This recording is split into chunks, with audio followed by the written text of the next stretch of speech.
nós vamos falar daqueles comportamentos comuns que a gente tem no dia a dia, mas que aos poucos minam os vínculos mais importantes da nossa vida. E olha, a gente não quer machucar, a gente não quer afastar as pessoas, a gente só quer ser compreendido, respeitado, amado, mas sem perceber a gente age de formas que criam exatamente o oposto. E o pior é que a gente nem se dá conta disso. Ninguém acorda pensando, olha, hoje eu vou criar um conflito. Mas mesmo com as melhores intenções, a gente acaba repetindo atitudes que geram desgastes nos nossos relacionamentos. E é sobre isso que vamos falar. Primeiro exemplo, esperar que o outro adivinhe o que a gente está sentindo. A Helena teve um dia péssimo no trabalho. Está esgotada emocionalmente. Ao chegar em casa, ela queria apenas um abraço e um pouco de atenção do parceiro. Mas em vez de dizer isso para ele, ela se cala, joga indiretas e fica visivelmente irritada porque ele não percebeu. Quando o maridão senta lá no sofá para assistir TV, ela pensa, ele não se importa comigo. Se ele me amasse de verdade, ele ia perceber que eu tô mal. Final da história, os dois acabam discutindo. Ela diz que ele é insensível, ele responde que não entende o que está acontecendo porque ela não falou nada. Por que não dá certo esse tipo de comportamento? Esperar que o outro adivinhe o que sentimos é uma armadilha muito comum. Eu penso que alguém de vocês aí já deve ter passado por isso. Muitas vezes, nem nós temos clareza do que precisamos.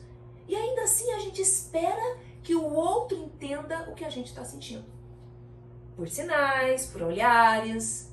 Ninguém tem a obrigação de adivinhar o que a gente sente, o que está passando dentro de nós.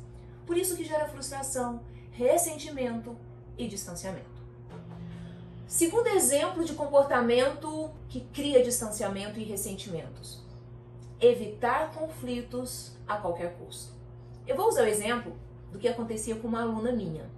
A Ana, ela percebia que o marido dela tinha o péssimo hábito de tomar decisões importantes sem consultar ela. Desde aceitar convites para jantar, planejar viagens e até mesmo assumir compromissos financeiros sem consultar ela. Ela se sentia ignorada, desrespeitada, mas toda vez que ela pensava em conversar sobre isso, ela disse que vinha um pensamento do tipo assim, gente, não vale a pena discutir por causa disso. Vai acabar virando briga, então deixa pra lá. Então, ela engolia em seco, sorria e falava que estava tudo bem, mesmo ela estando frustrada. Com o tempo, esse padrão continuou se repetindo cada vez mais. E a Ana começou a sentir que cada vez mais ela estava invisível na relação, mas continuou evitando o confronto por medo de parecer problemática, difícil ou até de gerar desgaste na relação. Resultado?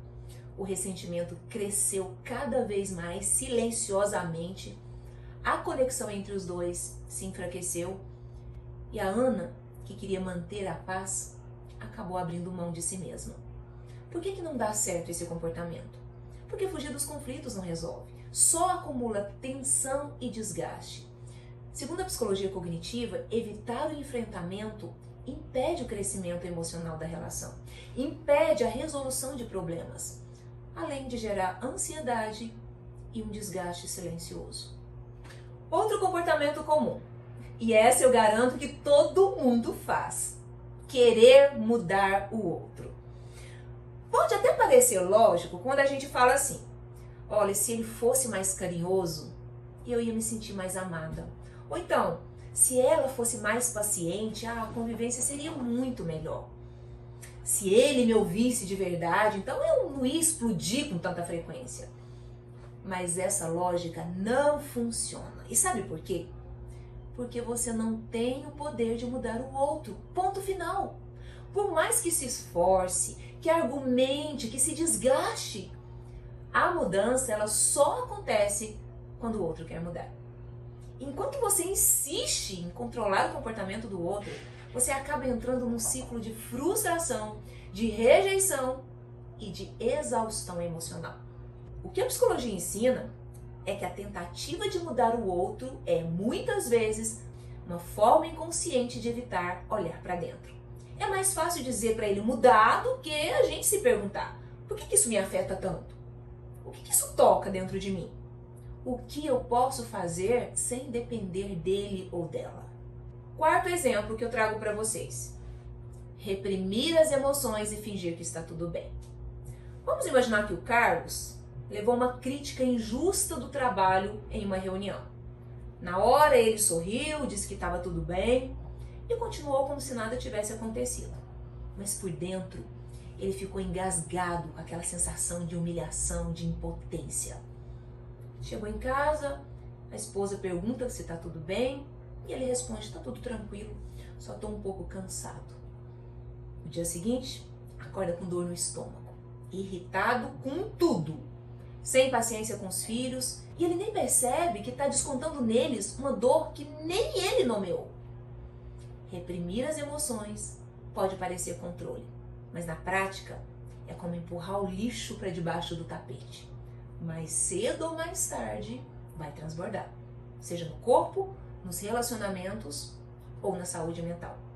A neurociência mostra que emoções reprimidas continuam atuando no corpo e na mente, gerando estresse, somatizações e reações desproporcionais.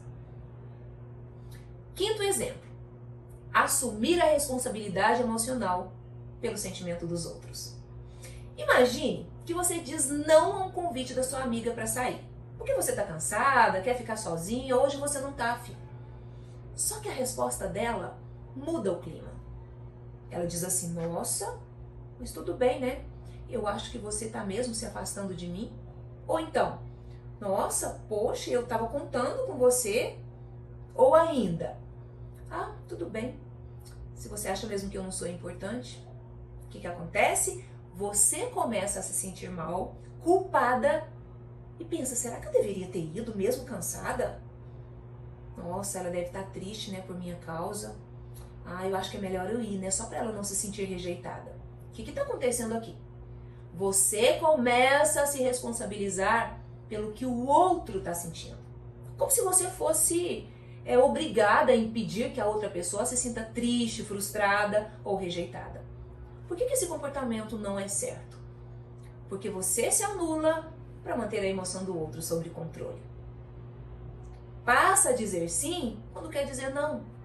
E cria relacionamentos baseados em culpa, não em verdade. E começa a se perder de si mesmo. Sexto exemplo: agir no impulso sem entender a origem da emoção. A Luciana está lá cozinhando, preparando o jantar, quando o marido dela comenta: você esqueceu de novo de comprar o arroz? Na hora, o sangue sobe, ela levanta o tom de voz e responde: se está te incomodando, vai você no mercado da próxima vez. E aí, a discussão está instalada, né? Só que mais tarde, sozinha, ela se dá conta de que não era sobre arroz. Era sobre a sensação constante de sobrecarga, de ter que lembrar de tudo sozinha, de não se sentir apoiada. Mas como ela não parou para identificar o que ela estava sentindo, ela reagiu no impulso. E isso só afastou os dois ainda mais. Por que não dá certo esse comportamento? Porque agir no impulso é a mesma coisa de você tentar apagar incêndio com gasolina.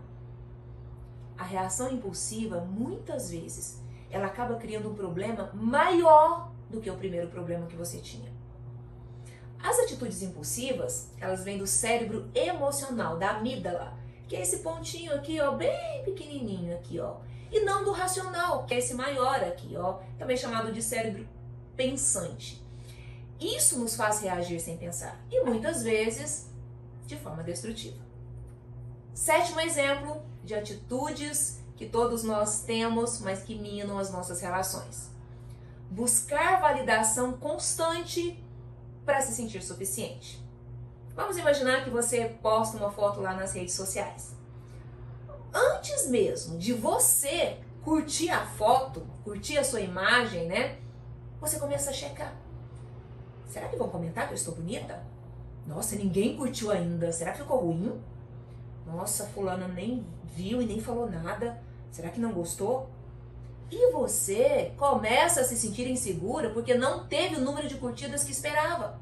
Ninguém elogiou o seu novo corte de cabelo, o parceiro não notou o esforço que você fez para agradar. Resultado? O seu valor começa a oscilar conforme o olhar do outro. O que está acontecendo aqui? Você está usando o olhar do outro como termômetro para o seu valor pessoal. E se o outro não reage como você espera, você começa a duvidar de si mesmo. Fica refém da opinião alheia. E isso cria dependência emocional.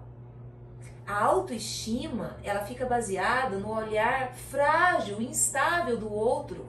E isso cansa, machuca e te aprisiona. 8º exemplo.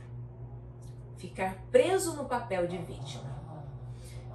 Meu amigo terminou um relacionamento de anos. E desde então ele repete para si mesmo e para quem quiser ouvir: eu sempre dou tudo de mim e no final sou descartado. Mulher não dá valor em homem bom. Ah, não adianta, comigo é sempre assim. E olha, ele até recebe conselhos, convites para sair, ideias até de terapia, sugestões de mudança, mas ele sempre repete as mesmas frases.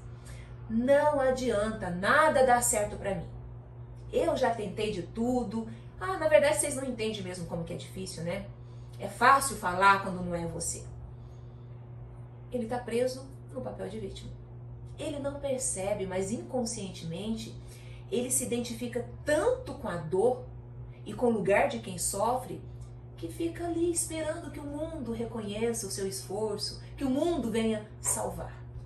Por que isso é tão nocivo? A vítima, ela abre mão da responsabilidade pela própria vida. Ela espera que o outro mude, que algo externo aconteça, que alguém a salve. Isso gera paralisia, ressentimento e dependência emocional. E o pior, reforça a própria dor sem dar espaço para a pessoa sair dela. O papel de vítima, ele tira a nossa força de ação. A psicologia positiva ensina que a autorresponsabilidade é o caminho para sair da paralisia e construir novas possibilidades. Outro exemplo, comparar a sua vida com a dos outros, especialmente nas redes sociais.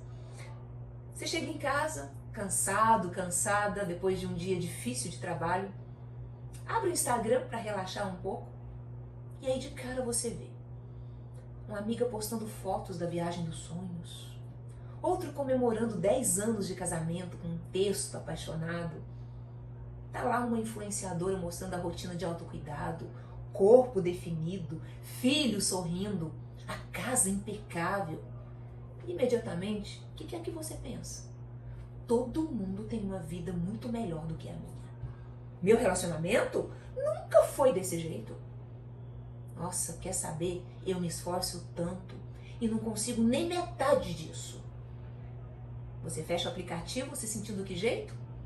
Frustrada, inferior e desmotivada.